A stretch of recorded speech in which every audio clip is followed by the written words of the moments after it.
When I was reading the Gospel last Sunday, I thought a bit had been left out.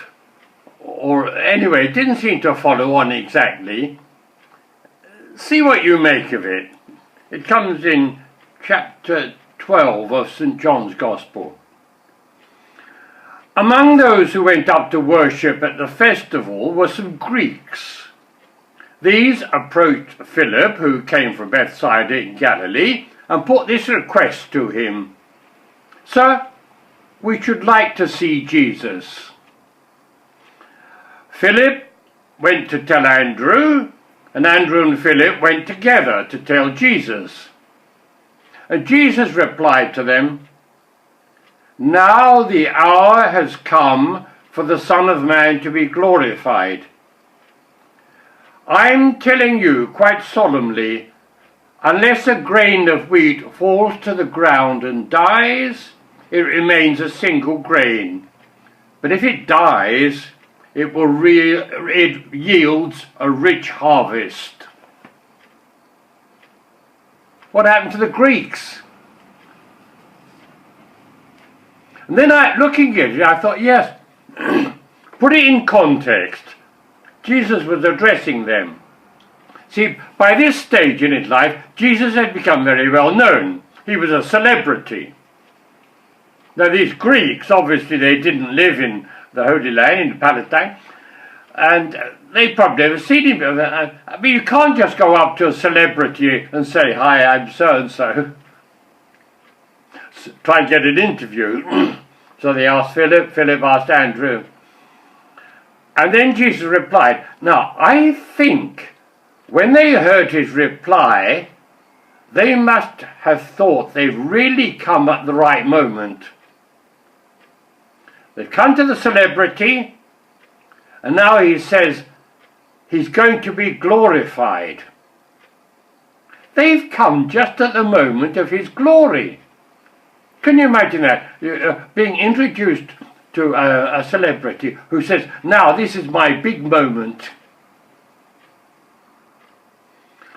Until Jesus goes on and explains what he means by his big moment. For a celebrity, what's the moment of glory? Is it when they really achieve something? Or is it the applause, the recognition they get afterwards? For instance, the people who climbed Everest for the first time, was it just a feeling, we've done it? Of course, that feeling. But looking for the fame that came from that, I imagine a singer, a celebrity. She sings her wonderful song. Now, different stages. Her moment of glory might be when she's really caught up in the song, the music really touches her heart. Or when everyone stands and applauds. Or when she's sitting down afterwards, feeling really loved and applauded by everyone. Or when she goes home to her old mum, who's been on her own all day and completely gives herself to looking after her mum, who's really quite grumpy. I think most of us, the moment of glory involves some recognition.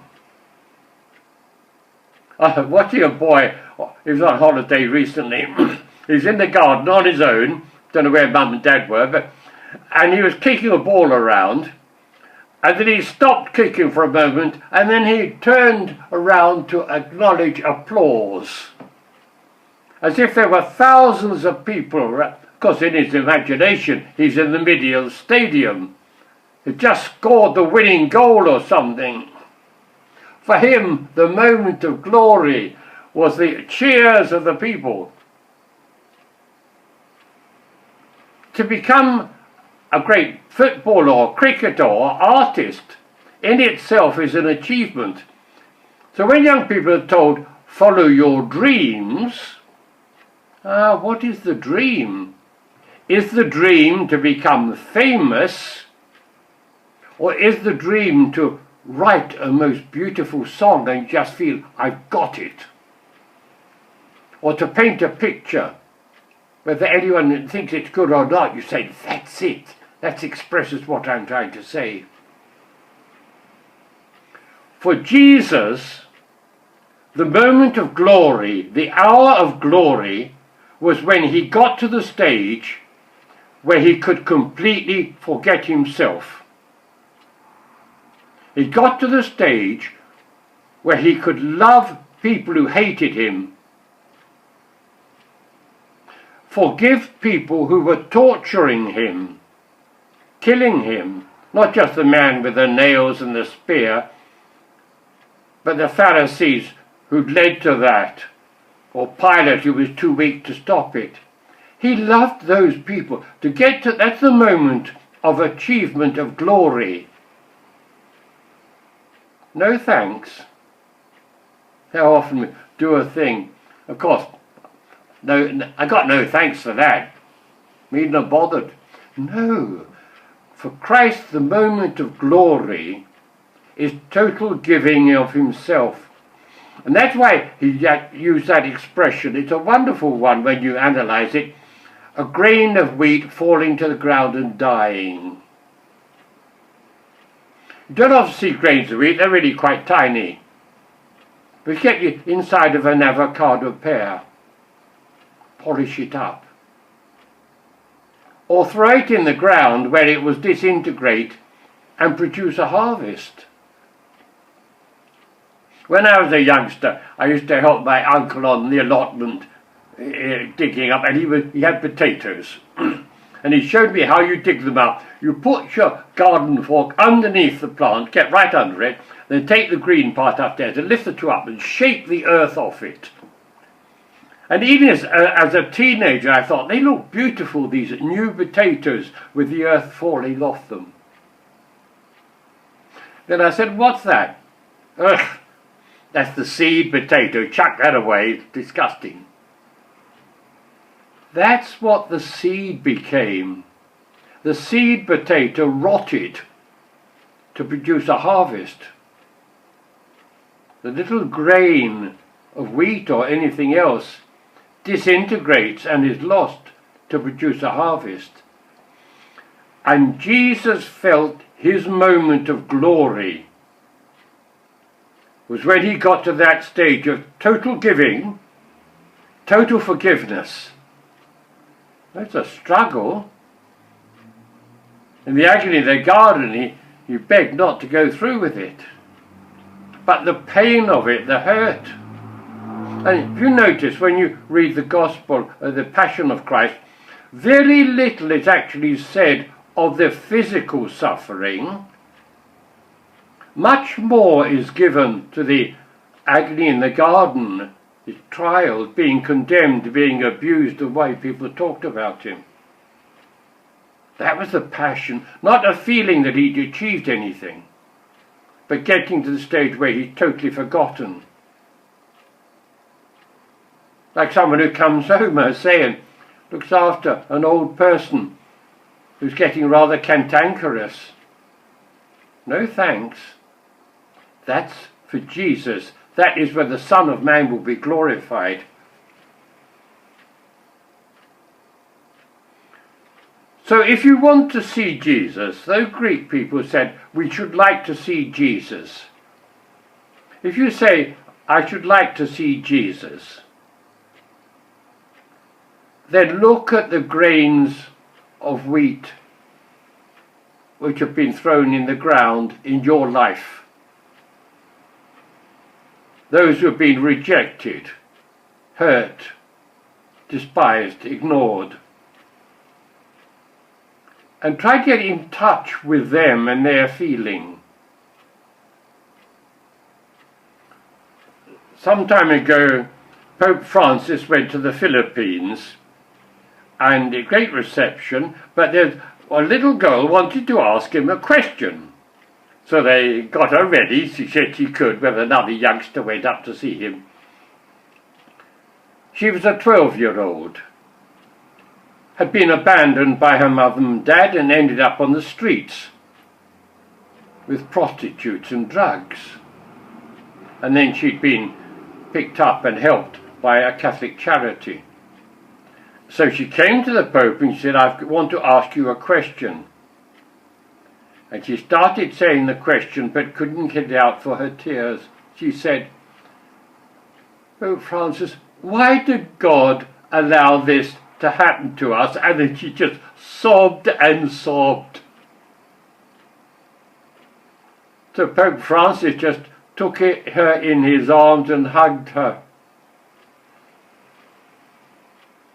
Then he had a speech ready which was written out in English, not his best language. He put that to one side and just in Spanish, his own native language, he said, that girl has asked a question to which I have no answer and we don't know. And she couldn't even find words to ask it. She had to ask it with tears. Jesus never explained suffering. He came to share it. But Pope Francis said we must enter into the lives of these people, not just by giving them money to help them, but in their tears, appreciate where they are, what they're suffering. We need to share that. That is to see Christ in the grains of wheat. There may be people you don't actually meet or see. A couple of days ago, a boat moving from, with refugees moving from Turkey to get to Greece, something happened and 20 people were drowned, including 5 children. What's it feel like to arrive at the other side when you've lost your daughter or your little son?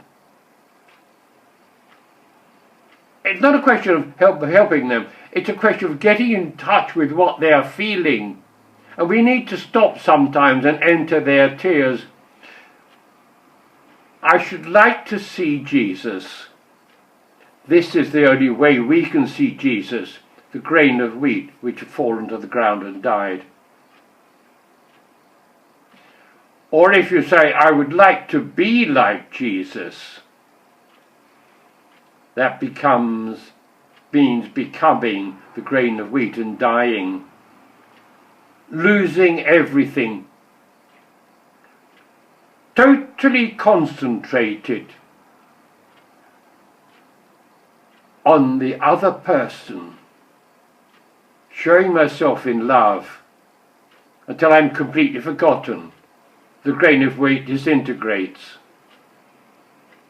Or another image from the prophet Rumi, the poet, a candle is made to become entirely flame.